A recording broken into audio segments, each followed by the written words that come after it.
After achieving a successful 5% survival rate, the control group Warbond is leaving the laboratory. Thousands of voluntold test subjects have made this Warbond available to all Helldivers. Luckily, I'm in the 5% that survived the experiment, and I want to go ahead and give y'all all the information I've gathered from testing everything in this Warbond. Beginning with the VG70 variable primary weapon. What makes this gun unique is the 3 different firing modes. You have your auto, which goes from 300 RPM to 750, fairly easy to handle recoil regardless of which RPM you choose.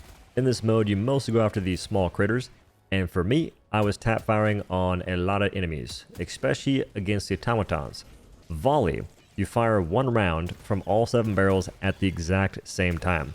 A decent bit more recoil, but it's not a huge deal considering you're treating it more as a marksman rifle, or maybe a shotgun rifle since you won't be shooting it too far due to the fall off damage. But it handles some medium units pretty well. Alpha commanders, stalkers, even the overseers. I found some solid uses for it on objectives as well. You have the illuminate Wi-Fi boxes, gotta break those. I like going into the volley mode to save time since the Volus are trying to chase me down like a scoundrel. So I prefer to have that be done swiftly. Then you have total. This will fire every bullet remaining in the weapon. It can be 49, it can be 1.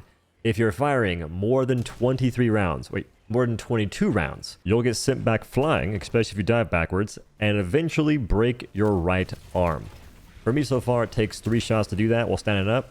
Now you can lay down and mitigate this entirely, taking no damage, breaking no arm, and not getting a launch back at all. And you can lay down pretty quickly. So if you're in middle combat, you have to hit a shot with this, lay down, fire, chillin'. You may be pondering to yourself, when will I ever use this? The answer is on impalers if they burrow down, hit them in that smooth spot. Chargers if the leg armor is missing. This goes for all variants. And on Hulk heatsinks. Now for Hulks, you don't need to have that much ammo. In fact, it's around 22 shots, which also won't knock you back as mentioned earlier.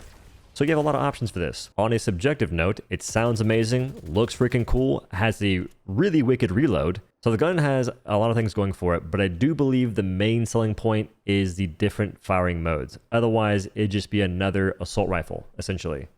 So they killed it with this. Kudos. Unfortunately, weapon customization is not an option for the VG70 variable. Still a good gun though. Adreno Defibrillator passive provides a one-time short-lived resuscitation upon death, given the Helldiver isn't too dismembered. Basically, if you die, your screen goes black and white, your game sounds a bit different, and you then start bleeding out. You have 8 seconds to do as much damage as you possibly can. And it feels pretty sick when it's going down. I know people are going to say it's pretty bad, this and that. I'm not here to tell you it's amazing in terms of utility, but when you get a couple kills on some big enemies in the mode, it makes you feel a certain kind of way. Oh no, I just died. Let me go ahead and, I don't know, kill a harvester, a stingray, whatever else around me. And if you are actually dying, go ahead and toss things that would otherwise be not wise to stand next to at your feet. That way when you come back, there won't be so many enemies on your carcass. It also comes equipped with increased stim effect duration by 2 seconds, which I think is really impactful, and also helps the last stand mode, as well as provides 50% resistance to arc damage. That's pretty useful when you're fighting the Illuminate that have the arc towers or using any arc-based weaponry. Plas-45 Epoch, the purifier she tells you not to worry about. It shoots an arcing plasma ball that has roughly a 120 meter range. You charge the Epoch to increase the damage of this ball and the blast radius. The goal is to hit a sweet spot right before the weapon possibly explodes. It's akin to the railgun in that sense, except there is no safety mode unless you include the 7-minute cooldown or longer as a safety feature, mentally at least, in which case some players will be so safe they'll never ever use the gun. You will hear a sound that tells you its imminent demise is certain. That is the rev limiter of an alien spaceship. Assuming all things go well, you get 3 shots and 4 reloads, and reloading's pretty quick. You just can't move while doing it. The main purpose of the Epoch is to take out heavies and elites, and it does so pretty well. You'll be 2-shotting the majority of them, and sometimes it's a one tap. That includes the harvester. It's basically the harvester. 2-shotting pretty much everything else. Although you can do some things and make it so it's a 1-shot technically, and you finish it off with a different gun, such as for chargers. Break the leg with Epoch, fire at the broken leg with the variable. or whatever else does a bunch of damage real quickly. In unfortunate news, the Epoch seems to have a lot of spread, making you miss shots you definitely shouldn't, aim in the exact same area, and the shots will hit random places. I imagine it'll change in the future, just be aware of that at the moment. Lift 182 Warp Pack, you are teleporting or blinking across the map. Realistically, not that far, but you can go through buildings, walls, sometimes rocks, up structures, down structures, into enemies, including but not limited to a Hulk's chainsaw hand. And depending on their HP, they get exploded. You can warp an infinite number of times as long as you only do so when your backpack is blue. You can also warp twice in quick succession, and usually you'll be fine, but sometimes you'll be on fire. Simply dive forward to put it out. If you teleport 3 times too quickly, you'll have your teammates wondering, "Where are you? 'Cause I'm so sorry." Be aware that sometimes rocks will not play ball with teleportation technology. If you're a horizontal inclined gamer, you may find your warp pack will block your vision. The charge of your weapon is maintained through the shadow step of the warp backpack.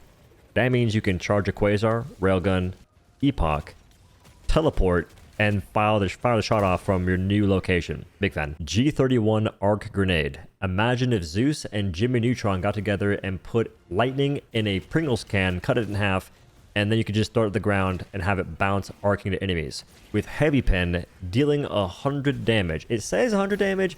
I got one shot while wearing the heavy arc resist armor from the current Warbond, so it was only 50%, but still. I don't know if it's doing 100 damage. Either way, I found it to be really awesome against the automatons, stunning Hulks and whatnot, and it's really good because you don't have too many enemies. It seems that the arc doesn't have infinite targetability. It only goes to maybe 4 or 5, possibly 6 enemies. So don't throw it into a crowd expecting crazy numbers. Then again, I don't know how many it's hitting because currently the kill counter is bugged for it, which is unacceptable. I need the dopamine from seeing that number increase with my skull. I ain't got that with this though. A/LAS-98 Laser Sentry. It shoots a laser beam that can apply fire if it hits a target for the same duration of time you would using basically any other laser weapon. Damage output seems to be pretty good, but it takes time to apply said damage. And that's where a problem may lie. This Sentry can explode itself if it's firing at targets for too long. Not just one target, but if it's beaming for too long. That's going to happen a ton on 2 factions in particular, bugs and squids. They got some beefy enemies, and they also have a bunch of chaff running you down. That was a problem. It got maybe 30 kills, exploded on a pretty long cooldown, and that's if it got those kills, because enemies are getting pretty close to it since it has to beam them for a bit, wait for the damage to finally kill them, then next target, and I'm talking even hunters, wilburs. It all adds up, and I just don't believe the Sentry is getting that much value. It looks sick. It looks wicked when it's killing things. It was okay on automatons, but even then, it gets mopped up because it takes time to apply the laser to things, and they have the ability to fire at the turret. Whereas a rocket Sentry, it's a one-shot for a lot of stuff. Or 2. Laser, it's seconds of applying beamage. And at this moment in time, the last Sentry is targeting enemies through geography that it can't beam through. Also, for tanks, it was trying to hit them in a spot where it does no damage. It's just reflecting the entire time. The Control Group Warbond is pretty phenomenal. The items are fun, and most of them are pretty dang good. I will say my favorites are going to be the Variable, the Epoch, even though it has some weird stuff, the spread thing. If it has spread intentionally, what are we doing? And the Arc Grenade.